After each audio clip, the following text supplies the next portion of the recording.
Bit in the world. Hey, if you don't let me kiss you like that, I don't want to be with you. You know what I'm saying? Y- If I can't give you the Billy, that's what I'm calling it. The Billy I gotta special? be able to give you the Billy.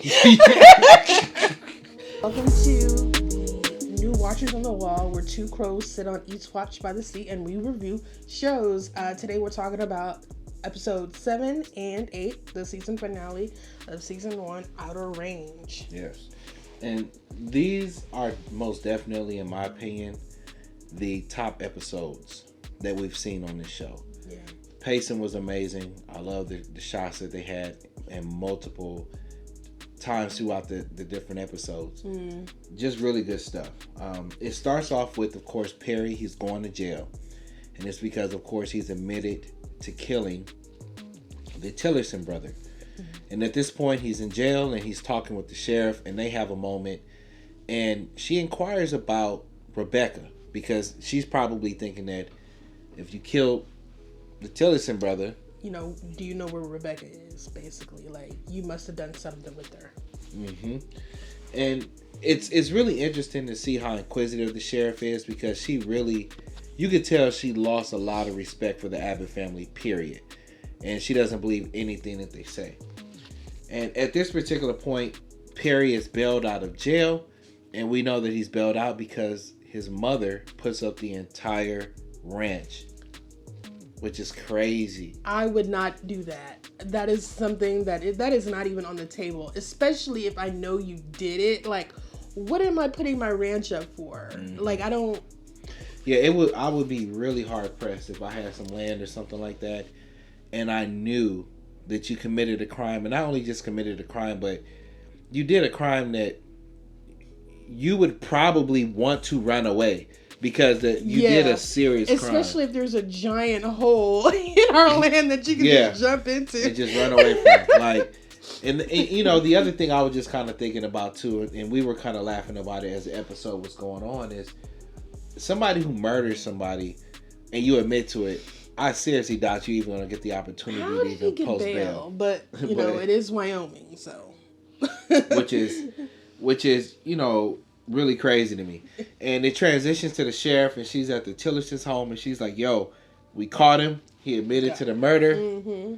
But they are very skeptical, and they're not hearing it because the body, the time frame and the body, where the body was at, it just didn't add up to And them. Luke is not having it. He's out for blood. He doesn't want just Perry in jail. He wants the whole Abbott family, even Amy, under the jail. Yep. This is when we see Billy take Luke to the hole. And they have a moment. Because at this time, they both come together and they realize that what their dad had been saying all along was accurate. And how they had basically probably dismissed everything that their father had said regarding this because nobody could believe such a story. I mean, it's easy. It's something easy to dismiss. I saw a little boy come out of a hole on the Abbott farm or Abbott Ranch, and it's kind of like, okay, all right, honey, sure you did. Yeah, crazy.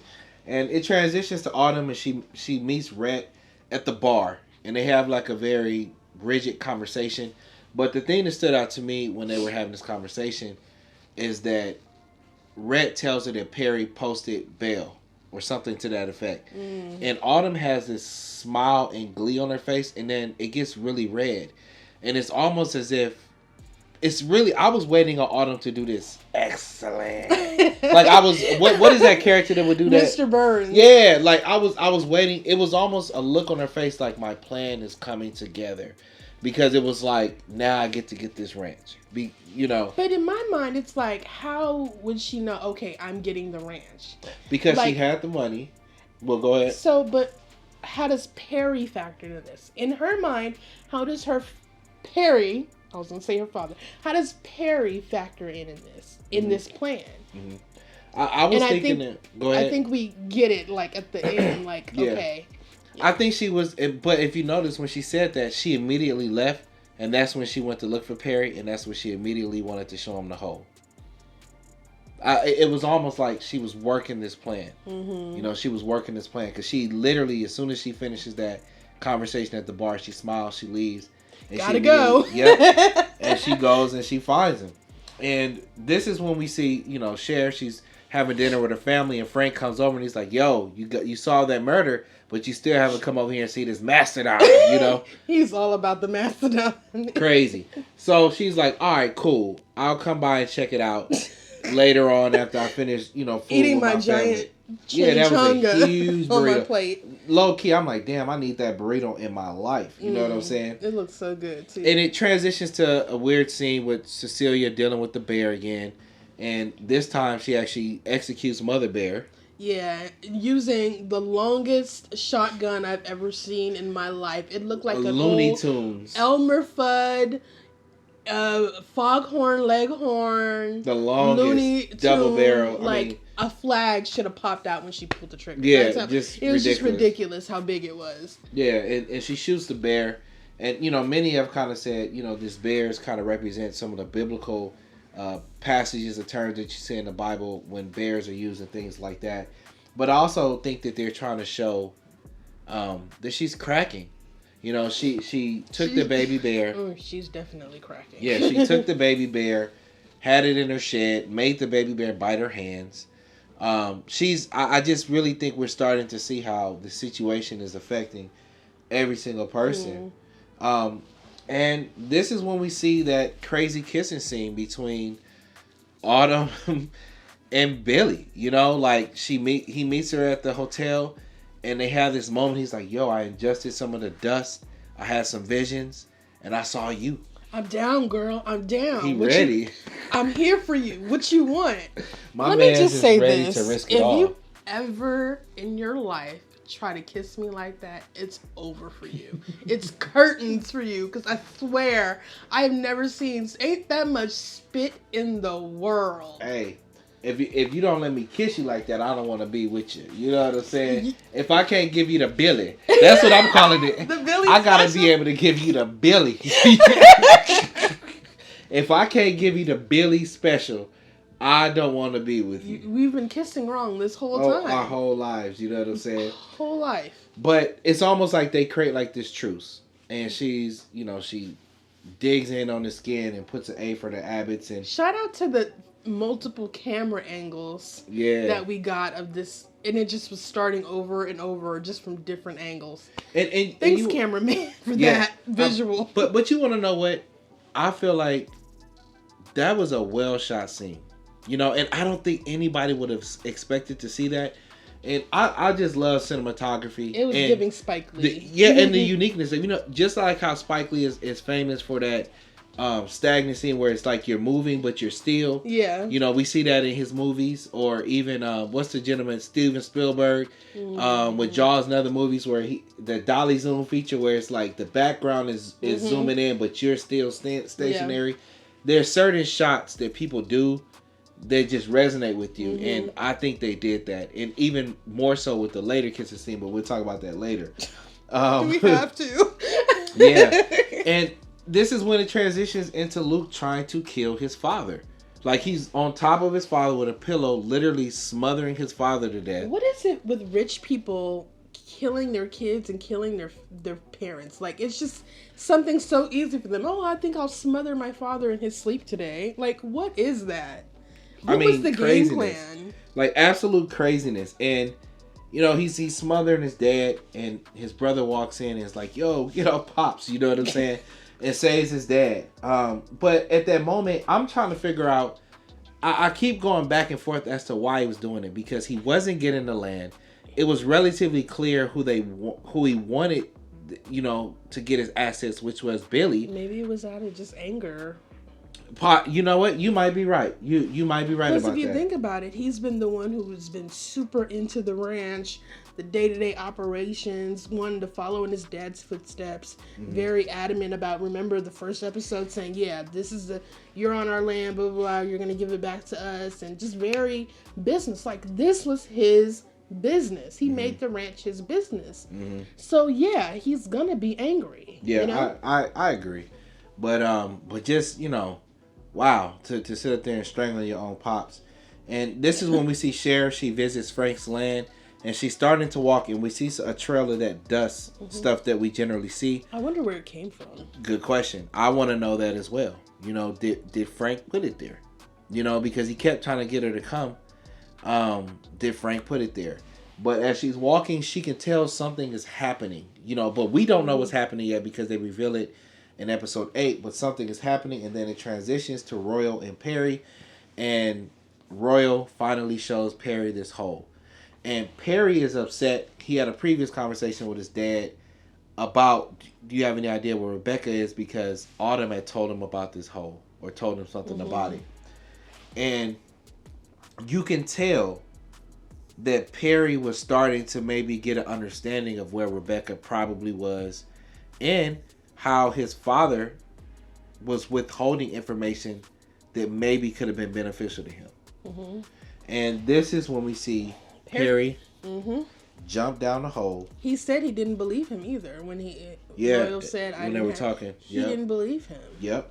And once again, we're starting to see how everything that Royal has tried to do to help this family or keep this family together, how things are just falling apart, and really starting to see, like we talked about this in our previous video, this brother's integrity and character is literally in the dumps. When this show started out, he looked like a stand-up guy who was defending himself and his family from these bullies who are the Tillersons, but that is far from what is really going on. Now he's just getting involved in shootouts in the middle of. Yep. I mean. Yep. Crazy stuff. That's a whole nother thing. So then it transitions to episode 8, and this is when we see the sheriff. She's going deeper and deeper into Frank's land, and she actually bumps into the buffalo, like a huge herd of these buffalo, which couldn't be modern times because they're darn near extinct. Yeah. And she's looking, and she just cannot believe what she sees.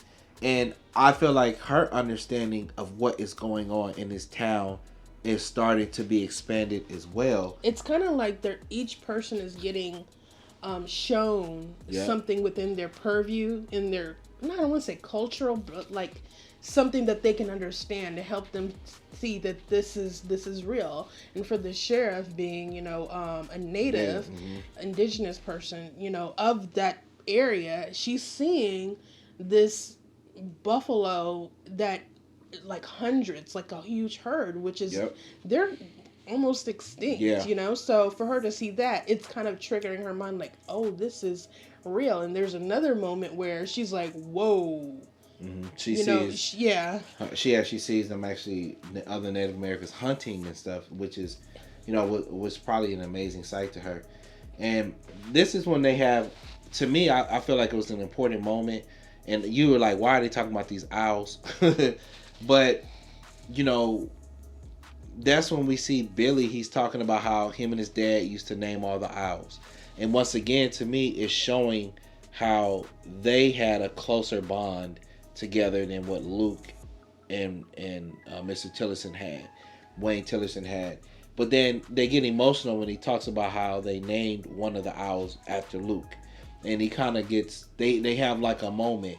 And I think for the first time, we're starting to see Luke kind of get past just being angry and upset that, damn it, he didn't leave me in the will. He didn't leave the estate to me. It was kind of like, hey, he was thinking about you. It wasn't like you were just, I just so happened to be. The person. And he's starting to, get a taste of that. And Bill even says, you can have everything, just don't kill Dad. Try to kill Dad again. You can have it. Because Billy doesn't care about that stuff. He doesn't care. Yeah. And I kind of wonder why. I kind of wonder, now that I'm thinking about that and you bring that up, does Billy know something? Has Autumn told him more things? Because like you said, what person would just say, nah, I don't want the ranch? Oh, well, Billy's fully drank the Kool-Aid at this point. Yeah. So whatever's going on there doesn't even worry. Yeah. There's probably a whole nother master plan going on that doesn't have anything to do with his brother in this land. That's true. And this is when we get that kissing scene in the bank. Oh my God. Another kissing scene, but that shot where they kiss and they put apart and that thick slob was there, and then you see Rhett's girl. That camera I think we were all Red's girl watching that, like, what is going on? Yeah. And it was like, is this a dream sequence? Because gotta be. Just the way it was shot with the camera angle and the light hitting. And he's in the bank singing. Yep. in the bank at full lung capacity. Like, just.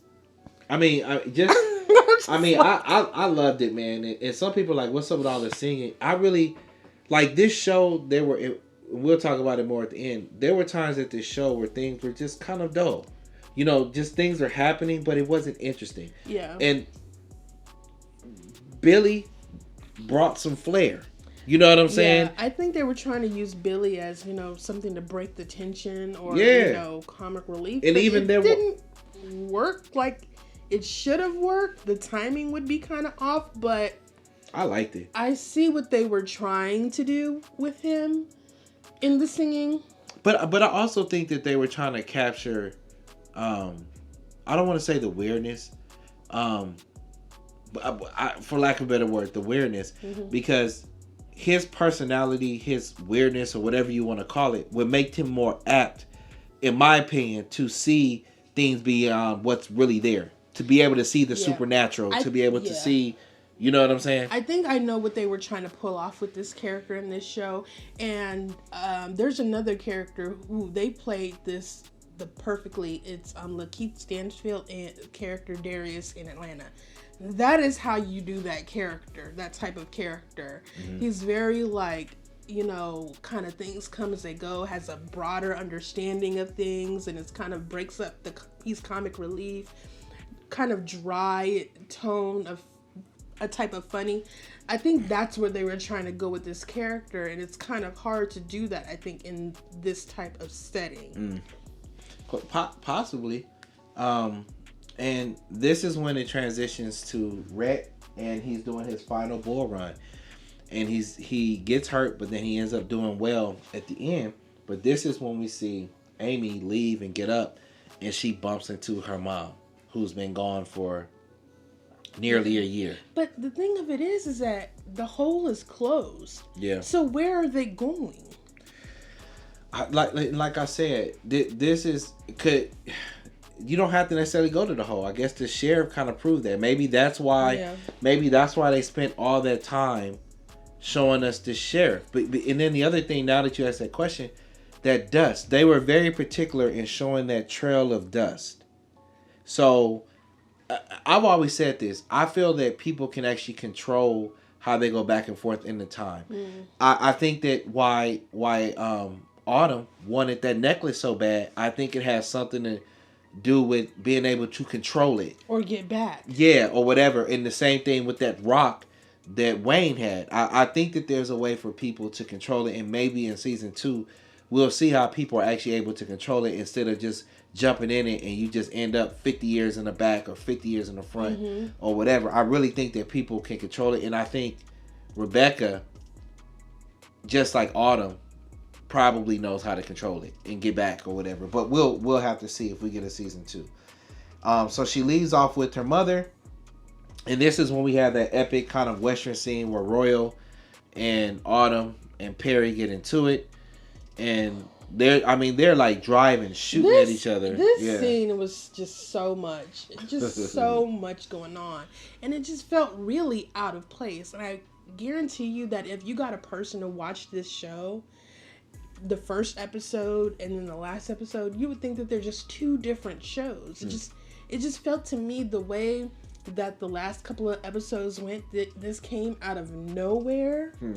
And usually with shows, you might have 1, maybe 2 episodes where it's kind of like, kind of plateaus, but not like 3 or 4, which I feel they had. For the last 2 episodes to be this action-packed, it was kind of like, okay, like, why are you doing this now? But yeah, they, like I said, and I agree with you. That was definitely some amazing stuff going on. And long story short, Perry gets shot and killed. The car rolls over, and Amy is not Perry, Billy. Billy gets shot, and Royal is about to kill her, and he looks at her, and then these buffalo come. He has to leave. When they stampede off, he goes over to kill her, but then he notices she has that mark on her forehead, and they give us all of these flashbacks where now Royal finally realizes that Autumn is actually Amy, the adult version of Amy. And he carries her into the home and puts her in the bed. And I think that they were so particular about showing that because once again, it's like, why are they taking so much time, showing that element of it? And I think it has something to do with the fact that when he killed his father, right, when he was a kid, he didn't have the strength to pick him up. He couldn't lift him. But now he has the ability to kind of in some way wrong his right because he can lift her and bring her home or whatever the case may be. And then there's that emotional scene where he's talking to his wife finally, trying to have some communication after it's like about 100 years too late. Yeah, and she kicks over the table, and I think that table was literally like a representation that this family is fucked. That my family is gone. It's gone, yeah. Perry's jumped in the hole. He's disappeared because he's disappeared, and she put the ranch up for his bail. The ranch is gone. Yep.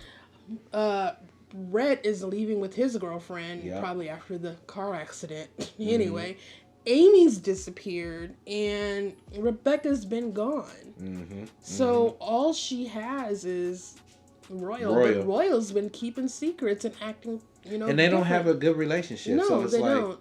And this person who's Amy, but she doesn't know who is upset, so she doesn't have her family anymore. She has nothing anymore. In a span, it's almost like she lost everything so quickly. Yeah, which is absolutely crazy, and that's how it ends.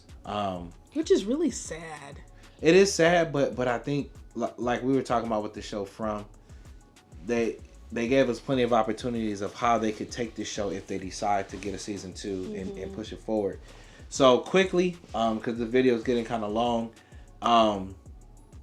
let's just rate the show. Let's just rate it, out of a 10, and just a final summary of what you thought of the show, and I'm gonna give it a 4. I really, really wanted to like the show. I really did.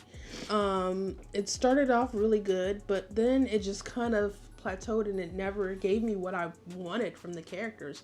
I find myself not really caring about what happens to the characters.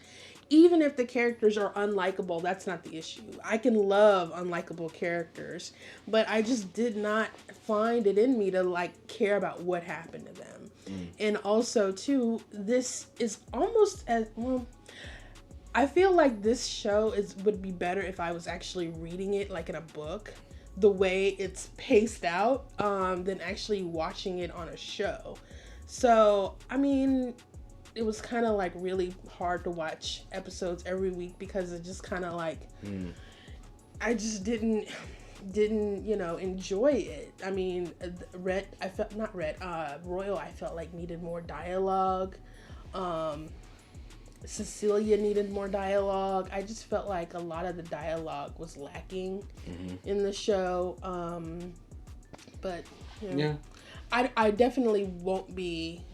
I don't think I would really be rushing to see season 2.